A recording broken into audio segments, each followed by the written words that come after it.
Em nome do Pai, do Filho e do Espírito Santo. Amém. Ave Maria, cheia de graça, o Senhor é convosco. Bendita sois vós entre as mulheres e bendito é o fruto do vosso ventre, Jesus. Santa Maria, Mãe de Deus, rogai por nós, pecadores, agora e na hora de nossa morte. Amém.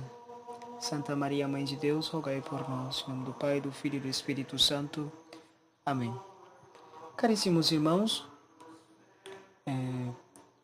vamos nesse pequeno estudo e na sequência que São Luís de Griano Montfort nos apresenta no tratado, número 108, as 10 principais virtudes de Nossa Senhora, vamos estudar cada virtude. Pela dificuldade que tenho aqui de internet, vamos a fazer pequenos áudios, dividir em 4 partes, 4 áudios. E vamos falar hoje, começar pela primeira virtude que São Luís nos propõe, que é a humildade profunda. Vamos a fazer um estudo nessa primeira aula sobre a definição do que é a virtude da humildade. Vamos a conhecer um pouco a natureza da virtude. Vamos utilizar como base o livro de Rodio Marin, Teologia da Perfeição Cristã. Ele nos apresenta na terceira parte sobre as virtudes e nessa parte está ali a virtude da humildade. Vamos utilizar como base esse texto porque Rodio Marin é um discípulo fiel de Santo Tomás de Aquino. Todos os seus escritos ele utiliza como base a doutrina tomista. Então, aquilo que vamos falar, temos a certeza que é uma doutrina católica. Sim, é uma doutrina católica. Vamos já começar com a definição do que é a virtude da humildade. A humildade é uma virtude derivada da temperança que nos inclina a corrigir o desordenado apetite da própria excelência, nos dando justo conhecimento da nossa pequenez e miséria, principalmente com relação a Deus. Essa é a definição completa do que é a humildade, conforme Rodio Marin nos apresenta aqui. Agora vamos a fazer uma pequena explicação da virtude da humildade. Essa definição ela tem muito o que falar. Vamos tentar explicar aqui um pouco sobre essa virtude. A primeira parte da definição diz: é uma virtude derivada da temperança. Vamos aqui um pouco de catequese, para quem não lembra, recordando aqui um pouco de catequese. Existem 7 principais virtudes. 3 teologais, fé, esperança e caridade, e as 4 cardeais, que é a prudência, a justiça, a fortaleza e a temperança. Todas as outras virtudes, elas derivam dessas 7 virtudes. Sim? Essas são as 7 principais. Logo, as outras virtudes, por mais que são também muito excelentes, como a própria humildade que vamos estudar, derivam de uma delas. E no caso, a temperança ela tem como próprio dela moderar a nossa vida. Então, que seja a moderação na comida, no vestir, a moderação na maneira de falar, de pensar. Então, a temperança, ela modera toda a nossa vida cristã e por isso a humildade deriva da temperança. Por quê? Porque qual é o próprio da virtude da humildade? Moderar o apetite da própria grandeza. Esse é o próprio da virtude da humildade. Moderar a própria grandeza, o apetite. Quer dizer, significa apetite? A fome, a ganância, o querer ser mais grande. Então, a humildade modera. Então, como modera, deriva da temperança. Que nos inclina a corrigir, seguindo aqui a definição, que nos inclina a corrigir quê? Corrigir ou moderar o apetite da grandeza, porque o próprio da humildade não é empurrar para cima, Por exemplo, como a magnanimidade. É que é uma virtude que busca as coisas grandes. Mas não no sentido grande de soberba, mas no sentido de grande de fazer as coisas grandes para Deus. Como os santos faziam. Porque o próprio da humildade não é buscar coisas grandes. É nos empurrar para baixo. É o contrário. A definição, na verdade, a etimologia da palavra humildade vem do latim humus. Humus significa quê? Terra. Nada. Quer dizer, chão, que deve ser pisado. Isso significa humildade. A humildade deriva disso, de ser pisado. Diferente da magnanimidade. Por mais que são duas virtudes que parecem ser opostas, mas elas vivem claramente nos santos. Se vê claramente nos santos. Se vê claramente na pessoa de nosso Senhor Jesus Cristo.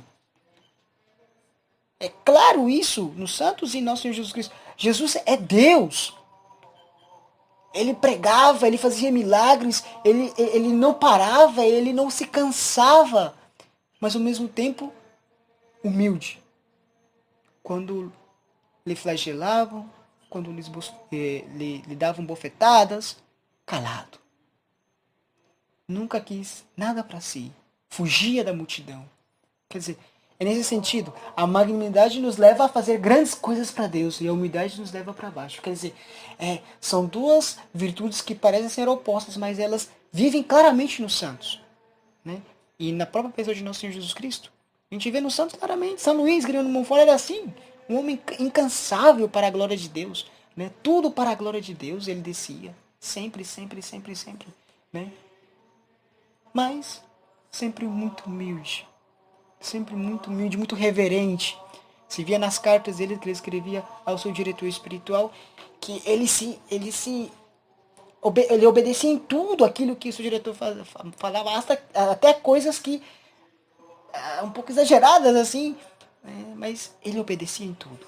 Quer dizer, a humildade vem no sentido de que dizer rebaixar. E o que nos inclina a corrigir? O desordenado apetite da própria excelência. O que é esse desordenado apetite da própria excelência? É a definição própria da soberba. A soberba é a busca da própria excelência. É o vício contrário à humildade, totalmente. É um vício que vai sempre contra a humildade. É querer ser soberbo. É o pecado de Lúcifer. É o pecado de Adão. É o pecado de muitos de nós que queremos ser como Deus. Queremos ser mais que Deus às vezes. Não aceitamos. Porque queremos que nós apareçamos. Por isso que a humildade, ela também vai muito relacionada de alguma maneira com a magnanimidade, porque a magnanimidade busca a glória de Deus. E a humildade nos joga para baixo, nos faz buscar o chão, a terra. Porque não é para nós, é para Deus a glória. Então, vai junto, por mais que pareçam serem opostas, mas vai junto essas duas virtudes. Por quê? Porque devemos lutar contra a soberba. A soberba, ela é a raiz de todos os outros pecados. Quando vamos estudar um pouco sobre vida espiritual, a clássica definição das três partes da vida espiritual, né? Ali para os iniciantes, os adiantados e os perfeitos, né? Então, vida purgativa, iluminativa e unitiva. Dizem os grandes teólogos que a virtude, o vício da soberba somente se vence lá, nas últimas etapas da vida espiritual, na via unitiva. Quer dizer, é um vício tão forte que é tão difícil de vencê-lo. Por quê? Porque é a raiz de todos os outros maus. Se a gente vence a soberba, a gente não é impecável, né? Porque seria impossível para nós humanos isso. Mas praticamente seria quase impossível pecar. Porque ela é a raiz de todos os outros pecados. E por isso é tão necessário a virtude da humildade para nos corrigir essa soberba, que é em nós tão forte, por mais que às vezes não apareça, mas em nós é muito forte a soberba. e seguindo a explicação, nos dando o justo conhecimento da nossa pequenez e miséria. Esse é o conhecimento que nos dá a humildade, né? Nos dando o justo conhecimento que nós não somos nada. Somos pequenos, miseráveis, pecadores somente. Porque antes de tudo a humildade é luz, conhecimento e verdade. Ela nos faz conhecermos, nos faz ter o conhecimento total de nós mesmos. Que nós não somos nada mesmo. Que nós somos terra. Somos criaturas. Que perto de Deus somos menor que um átomo. Nada. Então, a humildade nos faz ter essa luz, esse conhecimento, essa verdade. E por isso que é tão interessante que Santa Teresa de Jesus, ela nos dá uma definição assim: a humildade em andar na verdade. A humildade em andar na verdade é saber que nós não somos nada. Que por mais que nós recebemos muitas boas qualidades de Deus, dons extraordinários, mas somos humanos, somos criaturas. É a Deus que devemos dar a glória. Porque é dele que vem tudo. É dele.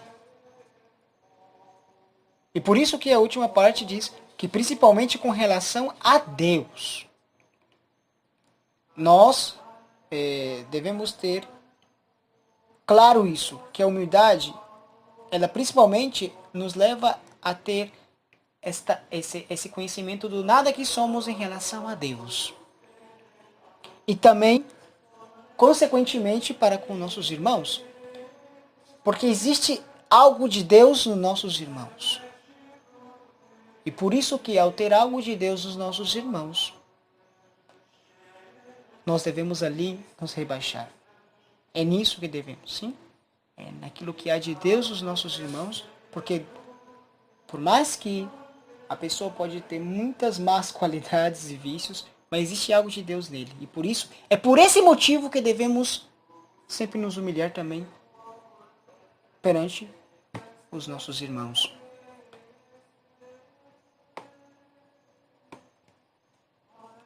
Agora, continuando já uma pequena explicação que Santo Tomás de Aquino nos dá, ele nos diz: no homem se pode considerar duas coisas, o que tem de Deus e o que tem de si mesmo. No homem a gente pode ver essas duas coisas, o que tem de si mesmo e o que tem de Deus.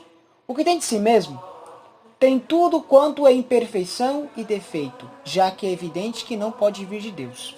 Isso é claro, ter consciente. Aquilo que temos de nós mesmos é imperfeição e defeito. Mas o que tem de Deus em nós, ao contrário, tem tudo quanto se refere à bondade e perfeição. Já que toda bondade ou perfeição criada é participação da divina e não criada. Quer dizer, nós temos uma participação da vida de Deus. E por ter esta participação da vida de Deus, existe algo de nós que é bom. E é por isso que devemos ter claro, existe algo bom em nós. Mas também existe algo de imperfeito em nós. E devemos nos rebaixar, porque primeiro, porque existe algo de imperfeito em nós. E segundo, porque o que temos de bom de nós não é nosso, é de Deus. É porque participamos dessa bondade de Deus, dessa perfeição de Deus. Por isso qualquer homem tem motivo suficiente para sempre ser humilde. Por quê? Porque o que em relação a ele mesmo, o que tem de bom nele não é dele, é de Deus. Porque participa da bondade de Deus. Por isso, a humildade é necessária para toda a nossa vida humana. Dessa doutrina de Santo Tomás de Aquino, se deduz que o homem, por muito santo e perfeito que seja, ainda que veja com meridiana transparência ter recebido grandes dons de Deus, coisa que não lhe proíbe a humildade, claro, a humildade não nos proíbe ver em nós que existem coisas boas em nós. Sempre temos motivo para humilharmos profundamente. Não somente diante de Deus, o qual é claríssimo, já que todas as perfeições criadas são como grãos de pó diante da perfeição infinita de Deus. Claro isso. Diante de Deus devemos sempre nos humilhar. Mas incluso diante de qualquer homem, por miserável que apareça exteriormente. Porque sem falsidade ou exageração alguma, pode pensar que, acaso esse homem tem alguma boa qualidade da que ele carece, ou acaso careça de algum defeito que exista nele. E em última instância, sempre pode pensar que se esse miserável pecador houvesse recebido de Deus o cúmulo de graças e benefícios que ele lhe há concedido, houvesse correspondido à graça 1000 vezes melhor, de onde sempre e em todas partes tem qualquer homem sobrados motivos para humilhar-se diante de qualquer outro, sem deixar de andar na verdade, que é o próprio característico da humildade. Essa pequena explicação que nos dá aqui Rodmarin, assim, um pouco teológica, né, um pouco essa combinação de palavras, ele nos mostra, por mais que existe algo bom em nós, mas existe também algo bom no nosso irmão, que é de Deus, que vem de Deus, e é nisso que devemos nos humilhar diante de nossos irmãos. Humilhar-se diante de Deus, essa é claro, mas humilhar-se diante de nossos irmãos, o princípio vem porque temos que ver Deus nele. A partir do momento em que eu esqueço de ver Deus no meu irmão, aí eu começo a não ser humilde, a crescer a soberba. É por isso que é um segredo, caríssimos irmãos, ver sempre Deus nos irmãos. Esse é algo que a gente pode colocar para meditar essa semana. Sim. Ver sempre Deus nos nossos irmãos. Porque existe algo de Deus nele, por mais mal que seja essa pessoa, perversa, existe algo de Deus nele. E isto é o que pode salvar. É isso que pode levar ele também para a sua eterna salvação. Isso é ser humilde. É ver Deus em tudo. Ver Deus nas boas qualidades, claro, e nas perfeições da vida, porque tudo o que de bom que há nesse mundo é participação da bondade e da perfeição de Deus. Caríssimos irmãos, já excedimos um pouco até o nosso tempo aqui, que seria de 15 minutos, mas pensemos e meditemos nessa definição da humildade. A humildade nos leva a reconhecer que nós não somos nada diante de Deus, nada. E que devemos também nos humilhar diante de nossos irmãos, porque existe algo de Deus nos nossos irmãos. Vamos pedir à Santíssima Virgem Maria, ela que sempre viveu essa virtude com profundidade, possa nos outorgar a graça de sempre mais vivê-la por amor a Deus e por amor aos nossos irmãos. Louvado seja nosso Senhor Jesus Cristo, para sempre seja louvado, e a nossa Mãe Maria.